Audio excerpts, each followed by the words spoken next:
오늘 저녁에 우리가 살펴볼 성경 본문 말씀은 고린도전서 11장 2절부터 16절 말씀입니다. 신약성경 276페이지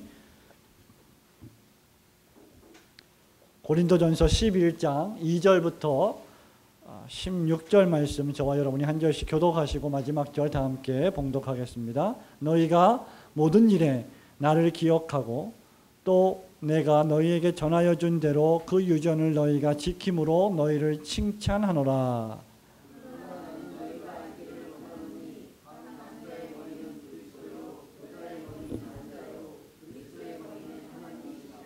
무릇 남자로서 머리에 무엇을 쓰고 기도나 예언을 하는 자는 그 머리를 욕되게 하는 것이요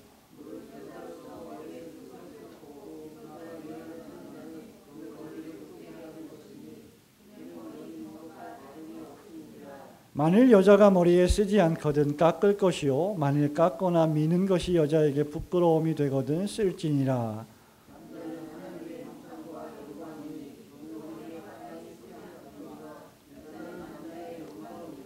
남자가 여자에게서 난 것이 아니요 여자가 남자에게서 났으며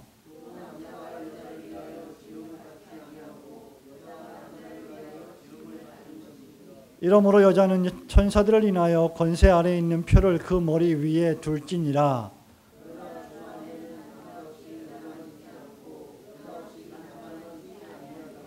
여자가 남자에게서 난 것 같이 남자도 여자로 말미암아 났으나 모든 것이 하나님에게로서 났느니라.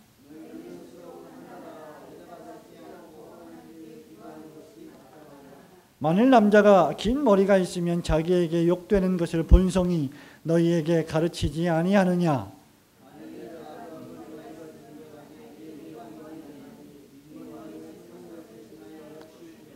다 함께 합니다. 변론하려는 태도를 가진 자가 있을지라도 우리에게나 하나님의 모든 교회에는 이런 규례가 없느니라. 아멘. 오늘 우리는 고린도전서 강의 30번째 시간을 맞이했습니다. 오늘은 우리 주어진 11장 2절부터 16절 본문 말씀을 중심으로 그리스도인과 문화라고 하는 제목으로 크게 한 두 가지 정도를 생각해 보기를 원합니다. 저는 요즘 우리 인터넷 매체나 TV에서 또 방송에서 유행하고 있는 걸그룹들을 가끔 이렇게 듣거나 보게 되면 그들의 노래나 그들의 안무가 대부분 대단히 여성스러움을 넘어서 선정적인 그런 모습들을 이렇게 느끼게 됩니다. 가장 요즘 인기 있는 걸그룹 가운데 하나가 EXID라고 할 수 있겠죠. 예. 위아래라고 하는 노래로 유명한 걸그룹입니다. 이 EXID라고 하는 이 걸그룹이 불렀던 위아래라고 하는 노래는 유튜브에 보니까 조회가 1,500만 명이 넘었습니다. 최근에 가인이라고 하는 가수가 Paradise Lost라고 하는 뭐라 그러죠? 앨범인가요? 그걸 뭐라 그러죠? 노래를 동영상으로 만든 거? 뮤직비디오요? 왜 생각이 안 날까요? 예, 참 세상 문화에 너무 둔감한가요? 뮤직비디오를 만들었는데 제가 얼핏 좀 봤는데 물론 뭐 예술 작품이라고 할 수 있겠습니다만은 뮤직비디오 뭐 문화적인 작품이라고 할 수 있겠습니다만은 남자가 봤을 때 대단히 선정적임을 느끼지 않을 수가 없는 그런 비디오입니다. 무려 얼마 되지 않았는데 560만 명이나 이 동영상을 유튜브에서 본 것으로 그렇게 집계가 되어 있습니다. 자, 제가 왜 이런 말씀을 드리느냐? 우리는 세상 문화와 뗄래야 뗄 수 없는 삶 속에서, 환경 속에서 살아가고 있습니다. 우리가 TV에서 보는 것들, 또 라디오에서 듣는 것들, 대중매체를 통해 보고 듣는 모든 것들이 세상 문화이지요. 그 세상 문화가 교회 안에도 침투해 들어오고 있고 교회 안에서도 세상 문화가 버젓이 활개를 치고 있습니다. 그런 의미에서 오늘 본문의 말씀은 이 11장 2절부터 16절의 말씀은 하나님의 백성들이 예배당에서 예배를 드릴 때에 어떠한 태도와 자세로 드릴 것이냐 라고 하는 부분을 다루고 있는 것이죠. 바울은 11장 1절 서두에서 뭐라고 말합니까? 내가 그리스도를 본받는 자 된 것 같이 너희는 나를 본받는 자가 되라고 말하고 있죠. 그것은 그리스도의 복음 전파와 영혼 구원을 위해서 바울이 친히 보여준 절제를 본받으라고 하는 말입니다. 따라서 11장 1절 말씀은 11장에 포함되었다기보다 10장의 일부분인 것처럼 보입니다. 그래서 많은 신학자들이 이 11장 1절을 10장에 포함된 결론 부분으로 요약을 하고 있고, 저 역시도 지난주에 이 본문 말씀을 지난주에 강의를 했습니다. 그럼에도 불구하고 이 11장 1절은 11장 전체, 이어지는 11장 전체 말씀의 기초가 되기도 합니다. 10장에서 절제의 모범을 스스로 보여준 바울이 이제 11장에서 좀 더 세부적으로 교회의 문제를 다루고 있습니다. 2절부터 16절 말씀은 교회 안에서 진행되는 공적인 예배, 퍼블릭 워십, 공적인 예배 시간에 교인들이 어떤 태도와 자세로 예배할 것인가에 대한 말씀이고요. 17절부터 마지막 절 말씀은 여러분이 잘 아는 대로 성찬식에 관한 예법에 관한 교훈의 말씀입니다. 그 중에서도 오늘 본문 말씀은 그리스도인이 공적인 예배로 모일 때 남자와 여자, 남편과 아내, 모든 교인들이 어떤 자세와 태도로 예배에 임해야 하는지를 교훈해 주고 있죠. 우선 바울은 2절부터 계속해서 이 본문 말씀의 핵심이 되고 있는 여자가 머리에 무엇인가를 쓰고 기도하거나 예언의 말씀을 하거나 하는 이런 부분에 대해서 다루고 있습니다. 그런데 그런 말을 하기에 앞서서 고린도 교회 교인들이 바울이 전하여 준 유전을 지키고 있음에 대해서 2절 말씀에 칭찬을 하고 있죠. 2절에 보니까 내가 너희에게 전하여 준 대로 그 유전을 너희가 지킴으로 너희를 칭찬하노라 라고 말했습니다. 여기 유전이라고 하는 말은 하나님께서 주신 교훈을 사도된 바울로서 전하여 준 교훈, 즉 사도의 가르침을 의미하고 있습니다. 사도들이 많은 가르침, 많은 교훈을 하나님께로부터 받아서 설교하고 가르쳤는데 그 가운데 어떤 부분들은 신약 성경으로 기록이 되었지요. 그것을 우리는 계시라고 합니다. 성문 계시라고 하죠. 신약 성경으로 완성된 계시, 그 모든 계시가 사도의 가르침의 일부분이었습니다. 그런데 성경으로 기록되지 않은 사도의 가르침들도 많이 있었습니다. 사도가 많은 것을 가르쳤는데 그 가운데 일부는 성경으로 기록되었고 일부는 구전으로 전달되어서 성경으로 기록되지 않았어도 교회 교인들이 신앙의 권면으로 잘 받아들였던 것이죠. 그래서 이런 것들도 역시 성경에 기록된 계시는 아니지만 사도적인 권위를 가진 교훈들이었습니다. 고린도 교인들은 여러 가지 도덕적인 문제로 약점을 노출한 문제가 있는 교회였지만 그럼에도 불구하고 그들이 칭찬받아 마땅했던 요소 가운데 하나가 바로 사도들이 가르쳐 주었던 교훈들, 권면의 말씀들, 이런 것들을 아주 충실하게 잘 따르고 있었다는 것이죠. 그렇게 칭찬하면서 이제 본격적으로 바울이 두 가지 문제를 지적을 하고 있습니다. 첫 번째는 머리에 무엇을 쓰는 문화와 공적 예배와의 관계에 대해서 1절부터 6절을 중심으로 설명을 하고 있습니다. 자, 4절에 보면 4절 말씀을 볼까요? 무릇 남자로서 머리에 무엇을 쓰고 기도나 예언을 하는 자는 그 머리를 욕되게 하는 것이요. 5절에 보니까 무릇 여자로서 머리에 쓴 것을 벗고 기도나 예언을 하는 자는 그 머리를 욕되게 하는 것이다. 자, 그러니까 여자가 머리에 쓴 것을 벗어버리고 기도하고 맨머리로 기도하거나 짧은 머리로 기도하거나 아니면 아주 머리를 밀어버리고 그렇게 기도하는 것, 이렇게 기도하는 것은 옳지 않다라는 것이고, 반대로 남자가 머리에 무엇을 쓰고 기도하는 것도 역시 옳지 않다, 이런 말을 하고 있는 겁니다. 도대체 이 말이 무슨 말이냐?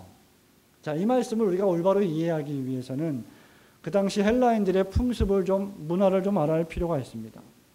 그 당시 헬라인들의 문화에 의하면 종들, 노예들, 그리고 결혼한 여자들, 한 남편의 아내인 자들은 항상 머리에 두건과 같은 무엇인가를 써야만 했습니다. 그러나 결혼하지 않은 처녀나 자유인들, 종이 아닌 사람들, 노예가 아닌 사람들은 머리에 무엇을 쓰지 않았지요. 그렇기 때문에 머리에 무엇을 쓴다고 하는 것은 무엇을 의미하느냐? 누군가에 의해서 권위에 복종을 당하는 존재라고 하는 의미를 가지고 있는 것입니다. 머리에 무엇을 쓴다고 하는 것은 내가 누군가에게 종속되어 있다, 내가 누군가의 지시를 받는 사람이다 라고 하는 것을 의미한다는 것입니다. 또한 당시 유대인 남자들 중에 대부분들은 이방신에게 예배를 드릴 때나 기도를 할 때나 이방신들 우상들을 숭배할 때 머리에 무엇인가를 쓰고 기도하고 우상을 섬겼습니다. 지금 바울은 고린도 교회가 존재했던, 고린도 교회 교인들이 있었던 당시의 문화적 풍습에 대해서 말하고 있는 겁니다. 고린도 교회 안에서 여자가 기도할 때에 이방 풍습에서 하는 것처럼 모자를 쓰거나 머리에 무엇을 쓰거나 하는 것, 그리고 남자들이 머리에 무엇을 쓰고 하는 것, 이런 문제들 그 당시의 문화에 적용해서 지금 설명을 하고 있는 것이죠. 여기 머리를 의미하는 단어를 좀 유의할 필요가 있는데요. 이 머리를 의미하는 케팔레라고 하는 단어는 그 용법상 권위 또는 권세를 의미합니다. 자, 머리가 권위요 권세인데 머리에다 무엇을 쓴다는 것은 아까 말씀드린 대로 내가 누군가의 권세 아래에 있다는 것을 의미하는 것이죠. 그래서 하나님의 교회 안에서 남자가 예배를 인도할 때나 설교할 때나 기도할 때 모자를 쓰거나 무엇인가 머리에 쓴다고 하는 것은 두 가지 의미에서 잘못됐다는 겁니다. 첫째는 그것이 이방 풍습이기 때문에, 이방의 문화이기 때문에 잘못되었다는 것이고, 두 번째는 그렇게 머리에 무엇을 쓴다는 것은 누군가의 권위 아래 종속되어 있다는 것인데, 남자의 머리는 예수 그리스도이시기 때문에 오직 하나님만 남자를 다스리는 권위자이시기 때문에 머리에 무엇을 쓰고 설교하거나 기도하는 것은 옳지 않다는 의미입니다. 마찬가지로 여자가 공적으로 기도하거나 예언을 할 경우에 머리에 무엇을 쓰고 하는 것은 헬라의 문화에 있을 때 아주 바람직한 합리적인 이치였다는 것이죠. 어떤 경우에서든지 바울은 여자가 공적인 예배에서 이런 일을 행할 때 머리에 무엇을 쓰고 기도하는 것은 죄가 아니라는 것입니다. 아까 말씀드린 바와 같이 어떤 경우에 여자가 머리에 주건이나 수건이나 모자를 썼습니까? 결혼한 여자들 또는 종이나 노예들, 자기가 누군가의 권세 아래에 있다는 것을 의미할 때 그렇게 머리에 무엇인가를 썼다고 하는 것이죠. 그렇기 때문에 자연 이치에 부합될 때에는 그 당시의 문화의 풍습을 따르는 것이 하나님의 창조의 어법에도 맞는 것이라고 하는 말입니다. 자, 좀 더 나아가서 이것은 여자들이 남자의 권세, 더 나아가서 그리스도의 권세, 더 나아가서 하나님의 권세 아래 있음을 의미하는 표식이었습니다. 그 당시의 문화가 그렇다는 것이죠. 10절 말씀을 보십시오. 이러므로 여자는 천사들을 인하여 권세 아래에 있는 표를 그 머리 위에 둘지니라. 그러나 주 안에는 남자 없이 여자만 있지 않고 여자 없이 남자만 있지 아니하니라. 권세 아래에 있는 표를 그 머리 위에 두어야 한다. 누가? 여자가. 그렇죠? 그러므로 여자가 이런 일을 행할 때에는 머리에 무엇을 쓰든지 그렇지 않으면 깎든지 하라는 것입니다. 그런데 여기서 머리를 깎아버린다, 머리를 밀어버리는 것은 당시의 문화적인 환경으로 보았을 때 대단히 불결하고 부정한 것을 상징하는 것이었습니다. 왜냐하면 그 당시에 고린도 교회가 위치했던 장소에 아프로디테 신전을 비롯한 창기들이 있었던, 이방 신들을 섬기는 창기들이 있었던 그런 신전들이 많이 있었죠. 그 남자와 여자 창기들, 소위 창남들, 창녀들이 대부분 머리를 박박 밀고 짧게 했다는 것이죠. 그렇기 때문에 교회 안에서 머리를 밀고 기도하는 것, 머리를 아주 짧게 하고 기도하는 것은 또 그런 문화에 있어서 대단히 바람직하지 않다는 것입니다.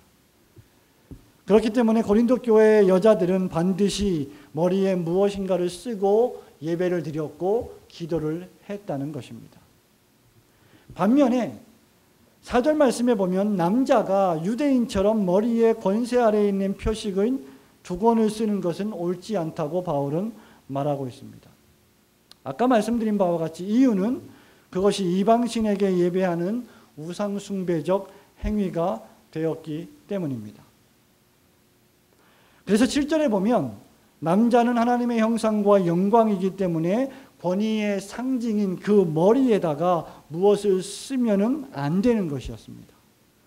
그러니까 고린도 교회 당시에 남자와 여자 모든 회중들이 예배당 안에서 예배를 드릴 때 남자는 머리에 무엇을 쓰면 안 되었고 여자는 머리에 무엇을 쓰고 예배를 드리고 기도를 해야만 했다는 것입니다.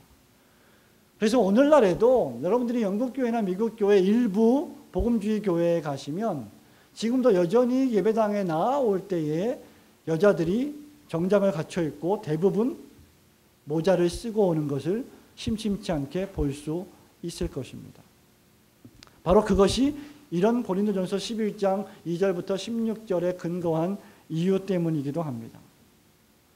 그러나 남자는 절대로 머리에 무엇을 써서는 안 되었습니다. 그가 하나님의 형상으로 지음받았을 뿐만 아니라 하나님의 대리자로서 땅에서 만물을 정복할 직분을 받았기 때문입니다. 그렇기 때문에 남자는 인간관계에 있어서 머리에 예수 그리스도 이외에 하나님 이외에 자기를 다스릴 다른 자를 두지 않아야만 했던 것입니다. 그 종속의 표가 되는 두건이나 모자 같은 것을 쓸 필요가 없었던 것입니다. 여러분, 이것은 그 당시의 풍속, 즉 문화에 관계된 일일 뿐 근본 진리에 속하는 것은 아닙니다. 자, 그러면 오늘날 우리 한국 교회에서는 어떻게 해야 합니까? 우리는 고린도 교회 교인들처럼 여자들이 예배드리러 나올 때에 머리에 무엇을 써야 합니까? 모자를 써야 합니까? 아니면 수건을 써야 합니까? 두건을 만들어서 써야 합니까? 그럴 필요가 하나도 없다는 것입니다. 왜냐하면 우리 시대의 문화는 고린도 교회의 문화와 다르기 때문이죠. 그렇기 때문에 어떤 풍속을 취하든지 간에 근본 진리에 속하는 것이 아니기 때문에 그것은 죄악된 일은 아닙니다. 따라서 바울은 되도록이면 그리스도인들이 어떤 시대를 살아가든지 그 시대의 풍속을 자연스럽게 따르는 것이 가장 바람직하다라고 지금 이 본문에서 말하고 있는 것입니다. 여자가 머리에 두건을 쓰는 일과 남자가 머리에 아무것도 쓰지 않는 일은 창조 원리에 비추어 보아서도 바람직한 일이라고 바울은 말합니다. 14절 말씀을 볼까요? 만일 남자가 긴 머리가 있으면 자기에게 욕되는 것을 본성이 너희에게 가르치지 아니하느냐. 15절에 만일 여자가 긴 머리가 있으면 자기에게 영광이 되나니 긴 머리는 쓰는 것을 대신하여 주신 연곤이라. 일반적으로 볼 때 남자가 머리가 길다, 머리가 장발이다. 옛날에 1970년대 장발이 유행했었는데요. 머리가 어깨까지 내려오고 심지어 허리까지 내려온다고 하면 그 남자가 남자인지 여자인지 구분하기 어려울 정도가 되었지요. 그러고 볼 때 우리의 본성상 또 창조 원리상 남자가 머리가 길면 뭔가 좀 이상한 겁니다. 반대로 여자가 머리가 너무 짧거나 여자가 삭발을 한다거나 하면 그것은 여자의 본성상 뭔가 좀 이상하다는 것이죠. 남자가 장발을 갖는 것과 여자가 머리를 미는 것은 욕되다고 우리의 본성이 우리에게 증거하고 있는 것입니다. 남자가 머리를 길게 기르는 것과 여자가 머리를 미는 것은 양심상으로 볼 때도 이치에 맞지 않다는 것이죠. 만약 제가 설교자로서 머리를 산발을 하고 머리를 많이 길러서 어깨까지 내려뜨리고 설교를 한다고 생각해 보십시오. 좀 이상하지 않겠습니까? 그렇기 때문에 우리의 양심이 얼마나 신성한 하나님의 법정적인 역할을 하고 있습니까? 자, 물론 전 세계의 여러 나라를 돌아다녀 볼 때 남자가 어느 정도 머리를 길러야 하고 여자는 또 어느 정도 머리를 길러야 하는지에 대해서는 각 나라의 문화적인 풍습과 환경에 따라서 천차만별일 것입니다. 그러나 이 말의 초점은 무엇입니까? 바울이 지금 이 말씀을 하고 있는 이유는 머리 문제로 남자가 여자처럼 보이거나 여자가 남자처럼 보이는 것은 공적인 예배를 드릴 때에 취할 참된 모습이 아니라는 것이죠. 남자는 그 문화권 내에서 남자다워야 하고 여자는 그 문화권 내에서 여자다워야 한다는 겁니다. 남자는 남자답게 예배를 드려야 되고 여자는 여자다운 모습으로 하나님 앞에 예배를 드려야 그것이 참된 공적 예배에 참석하는 모습이라는 것이죠. 잘 생각해 보십시오. 하나님께서는 남자와 여자를 똑같이 만들지 않으셨습니다. 하나님은 남자를 만드시고 여자를 만드셨습니다. 남자와 여자가 똑같은 본성과 똑같은 육체와 똑같은 혈과 뼈를 가지고 있지만 남자는 여자와 다르고 여자 역시 남자와 다릅니다. 그렇기 때문에 남자가 여자가 되려 하거나 또는 여자가 남자가 되려 하는 것은 창조 질서에 전혀 맞지 않고 인간의 본성에도 어울리지 않는 것입니다. 요즘에는 우리의 옷들이 소위 유니섹스라고 해서 남자 옷, 여자 옷 구별 없이 입는 것이 대세가 되었지만 대부분 여자 옷은 여자 옷이고 남자 옷은 남자 옷으로 구분이 되어 있습니다.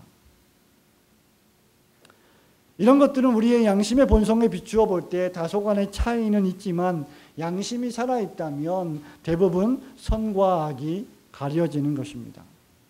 물론 그 양심도 온전한 기능을 발휘하지 못한 타락한 양심이 될 때가 많기 때문에 우리는 하나님의 말씀이 모든 신앙과 행위의 유일무이한 법칙이 되는 것으로 삼고 그 하나님 말씀을 중심으로 예배의 모든 행위와 규칙을 삼아야 할 줄로 믿습니다.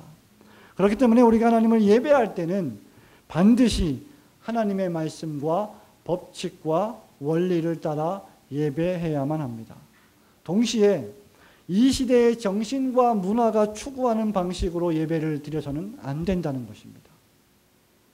너무 선정적이거나 너무 감정적이거나 너무 세상의 문화를 추구하는 방식으로 세상의 정신과 세상의 문화를 추구하고 반영하는 내용과 자세와 태도로 예배를 드리는 것은 성경적인 예배가 아니라는 것입니다. 그것이 바울이 이 본문에서 우리에게 말하고 있는 첫 번째 교훈입니다. 두 번째는 무엇입니까?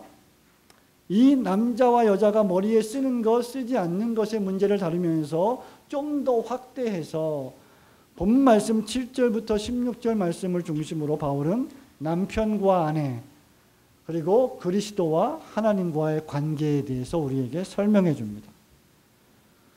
7절 말씀에 보면 우선 무엇보다도 여자는 뭐라고 했습니까? 남자의 영광이다 라고 했습니다. 이 말은 여자가 남자를 영화롭게 할 자로서 아내가 남자의 권세 아래에 있다는 것을 의미하는 말입니다. 또한 계속해서 8절에 보면 남자가 여자에게서 난 것이 아니라 여자가 남자에게서 났다라고 기록을 하고 있습니다. 아담의 갈비뼈를 취해서 하나님께서 아담으로부터 여자 하와를 만드셨습니다. 또 9절 말씀에 보면 남자가 여자를 위하여가 아니라 뭐라고요? 여자가 남자를 위하여 지음을 받았다라고 기록하고 있습니다. 그렇기 때문에 여자는 예배를 드릴 때에 자기가 누구의 권세 아래 있다고 하는 그 표를 수건을 쓰거나 머리에 모자를 쓰므로 말미암아 그렇게 표식을 나타내는 것은 대단히 자연스러운 것이다 라는 것을 지금 바울은 8절, 9절, 10절을 통해서 우리에게 설명하고 있습니다. 이렇게 여자는 즉 아내는 남자에게 즉 남편에게 질서에 있어서 종속적인 관계에 놓여 있는 것은 의심할 수 없는 부인할 수 없는 사실입니다. 그러나 우리가 이 말씀을 혹자들이 말하는 가부장적이거나 또는 억압적이거나 폭압적인 질서가 아닌 창조의 질서로서 올바로 이해해야 할 필요가 있습니다. 자, 남자와 여자는 하나님이 창조하신 사람들입니다.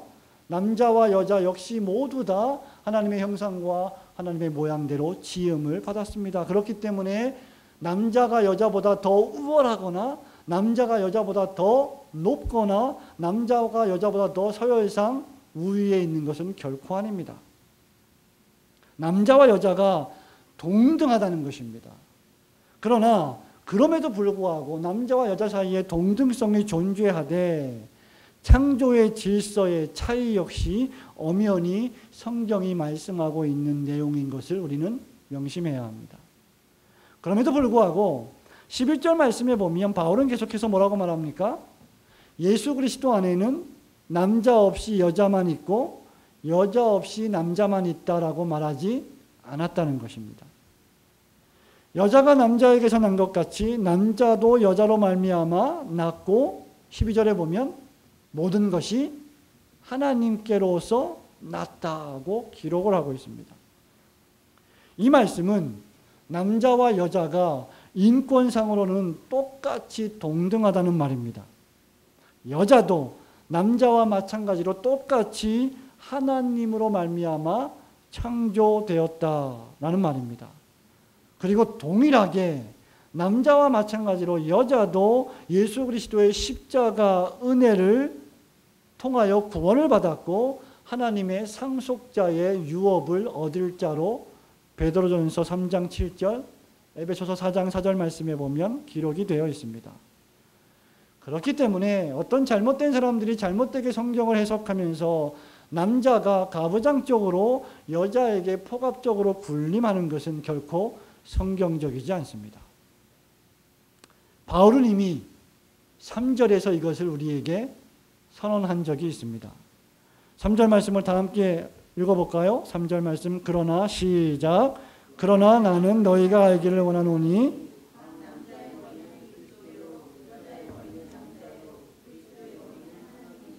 아멘. 그렇게 기록을 하고 있습니다. 자, 그리스도의 머리가 하나님이시라고 하는 말은 무엇이라고 했습니까? 머리라고 하는 것은 권위라고 했죠. 권세라고 했죠. 그럼 그리스도의 머리가 하나님이시라고 하는 말은 성부 하나님의 권세가 성자 예수 그리스도에 놓여 있다는 것을 의미합니다.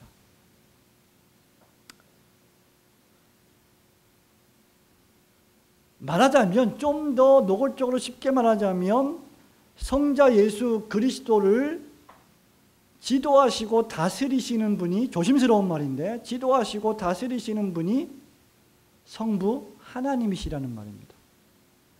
그런데 이 말씀을 우리가 잘못 이해하면 안 됩니다. 성부와 성자와 성령께서는 즉 삼위일체이신 한 분 하나님의 세 위격이 계시는데 성부와 성자와 성령께서는 그 신성에 있어서 동등하시고 그 속성에 있어서도 동등하시지만 삼위일체의 관계 속에서 성부 하나님께서 성자 예수 그리스도에 대해 권위의 역할을 하신다는 것입니다. 성부와 성자와 성령이 똑같은 신성을 가지시고 똑같이 영광과 권위와 능력이 동등하신 분이시지만 그 역할과 그 관계에 있어서 성부 하나님은 아버지이시고 성자 하나님은 아들이시라는 것입니다. 그래서 성자 하나님께서 성부 하나님의 명령을 받아 저와 여러분의 죄를 구속하시고 구원하시기 위하여 이 땅에 사람의 몸을 입고 오셔서 십자가에 돌아가실 것을 이미 창세전에 성부 하나님과 협약을 맺으셨다는 것이죠. 그렇기 때문에 그런 의미에서 예수 그리스도의 머리는 하나님 아버지시다라고 하는 말입니다.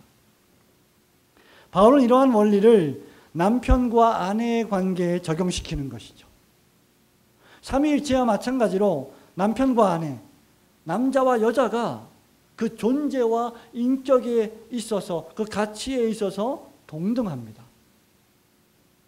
남편이 더 높고 아내가 더 낮고 남편이 더 우월하고 아내가 더 열등하지 않다는 말입니다. 그런데 그 역할에 있어서는 그 질서에 있어서는 차이가 있다는 것입니다. 이로 볼 때 남자와 여자는 근본적으로 동등하며 남자와 여자의 궁극적인 존재 목적은 12절에 있는 말씀처럼 하나님께만 있다는 것을 확실히 정리해야 할 필요가 있습니다. 12절 말씀을 보십시오. 여자가 남자에게서 난 것 같이 남자도 여자로 말미암아 났으나 모든 것이 하나님에게서 났느니라 라고 기록을 하고 있습니다. 모든 것이 하나님께로 난 것입니다. 그렇기 때문에 남편은 아내를 사랑하고 보호할 역할의 의무가 있습니다. 그리고 아내는 남편을 존경하고 남편에게 순종할 의무가 있는 것입니다. 양자 모두가 다 서로의 의무를 다하지 못하면 그것은 결국 하나님께 영광을 돌리지 못하는 결과를 낳게 되는 것입니다. 이 말씀을 오해하여서 남자의 권위가 우열의 권위, 서열의 권위로 생각해서 포괄적으로 아내 위에 군림한다고 하면 그는 이 본문 말씀을 오해하는 자입니다. 또 동시에 이 본문 말씀을 잘못 해석하고 적용해서 보아라, 남자와 여자가 전부 동등하고 똑같이 권위를 갖고 있는 자이기 때문에 나는 남편에게 복종할 필요가 없고 남편의 말에 순종할 필요가 없고 남편을 존경할 필요도 없다라고 생각한다면 그건 역시 하나님께 영광을 돌리지 못하는 결과를 낳게 된다는 것입니다. 사랑하는 성도 여러분, 오늘 이 말씀은 상당히 어려운 말씀일 것입니다. 오늘 바울은 이 본문의 말씀을 통해서 우리에게 두 가지를 결론적으로 교훈하고 있습니다. 첫째는 교회의 공적 예배에 참석해서 하나님을 예배할 때 세상 문화를 가지고 들어와서는 안 된다는 것입니다. 또 우리가 하나님을 예배할 때 세상 문화를 모방하거나 세상 문화를 반영해서도 안 된다는 것입니다. 그렇기 때문에 우리는 교회 안에 여러 가지 활동들을 채워갈 때 그 활동들의 내용들을 채워갈 때도 성경적으로 채워가야만 합니다. 세상에 많은 유쾌하고도 재미있고도 쾌락적인 요소들을 끌고 와서 그것들로 교회의 활동들을 채우는 것은 결코 어떤 의미에서 보면 성경적이지 않고 옳지 않다는 것입니다. 특별히 예배 문제에 있어서는 더더군다나 옳지 않은 것입니다.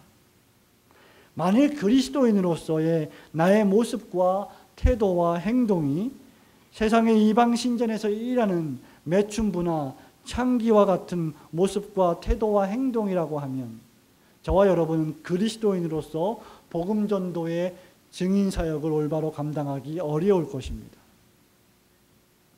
만일 저와 여러분이 세상 문화가 요구하는 선정적인 모습과 행동을 한다면 그는 교회 안에서 공적인 예배를 드릴 때에도 예배를 손상하게 될 것이며 예배를 오해하게 될 것이며 세상에서 그리스도의 복음을 위한 믿음의 증인 역할도 감당하기 어렵게 될 것입니다.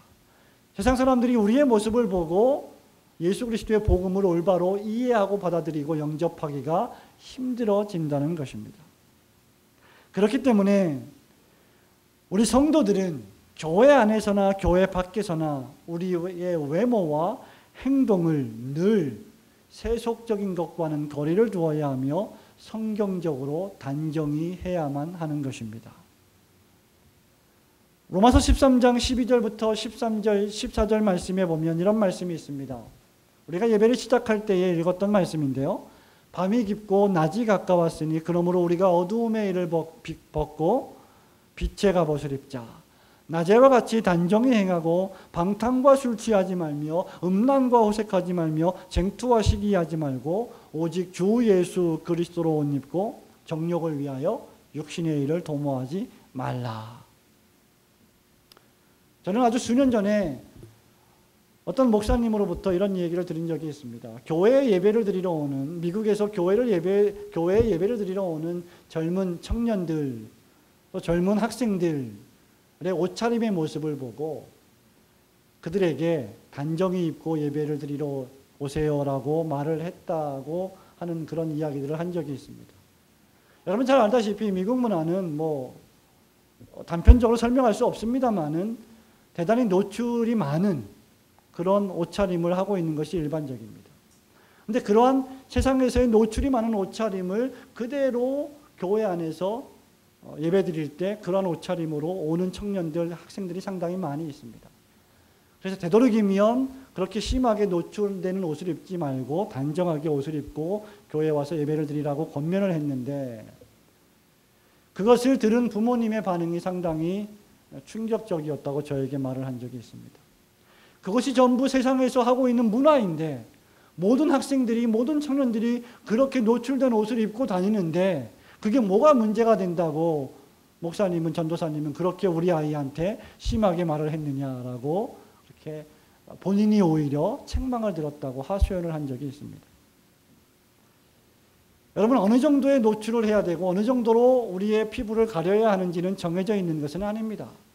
그러나 우리가 성경적인 원리에 의거해서 단정하고 고요한 예배 생활을 하기 위한 그러한 옷차림을 하는 것은 대단히 중요한 것입니다. 그것은 우리의 예배와 또 세상에서 우리의 복음전도 사역에 있어서도 대단히 영향을 미치는 요소인 것입니다. 그렇기 때문에 우리는 예배당 안에서 공적으로 예배할 때나 또 세상에 나가서 세상의 일을 할 때에도 고요하고 단정한 외모와 행동으로 그리스도인의 모습을 보여야 할 줄로 믿습니다. 두 번째는 무엇입니까? 두 번째 결론은 교회 안에서 우리 모두가 다 그 존재와 인격에 있어서 동등하다는 사실입니다. 교회 안에는 목사가 있습니다. 장로가 있습니다. 우리 교회는 장로교회이기 때문에 장로 제도를 신앙합니다. 장로교 제도를 우리는 그 체제를 유지합니다.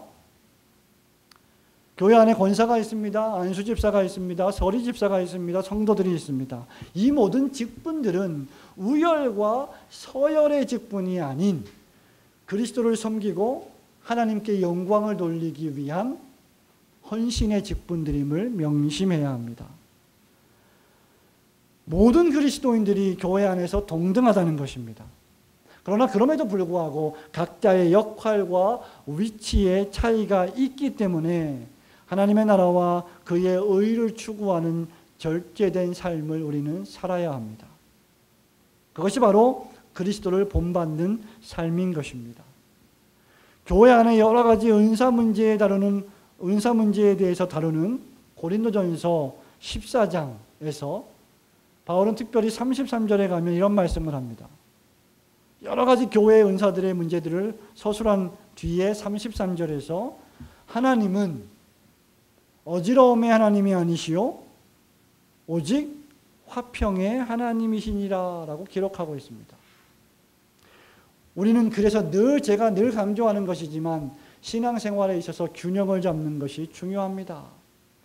교회 안의 모든 조직체와 모든 성도들이 다 동등하고 하나님 앞에서 다 평등하지만 그럼에도 불구하고 하나님의 조직교회를 운영하기 위해서 하나님께서는 우리에게 장로제도라고 하는 조직을 주셨고 그 장로제도 하에서 여러 가지 위치와 역할들이 있기 때문에 우리가 그리스도를 본받는 마음으로 하나님께 영광을 돌리는 마음으로 그런 조직 안의 질서를 존중하고 그 질서 속에서 자기의 역할이 무엇인지를 파악하여 하나님께 영광 돌리는 삶을 살아야 한다는 것입니다.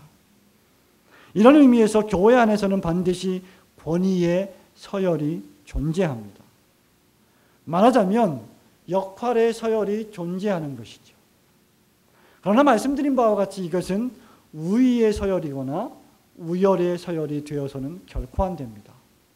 한국교회의 일부 교회들과 일부 목회자들이 이것을 우위의 서열, 우열의 서열로 간주했기 때문에 교회 안에 여러 가지 문제들이 발생하는 것입니다. 우리가 하나님의 교회 안에서 하나님께 영광을 돌리고 복음을 전파하며 주님을 섬길 때에 우리가 받은 직분들을 우열의 서열이나 우위의 서열이 아니라 역할의 서열로서 주님 앞에 자신의 모든 삶을 절제함으로 그의 나라와 그의 의를 먼저 구하는 올곧은 성도들이 되시기를 주님의 이름으로 축원합니다.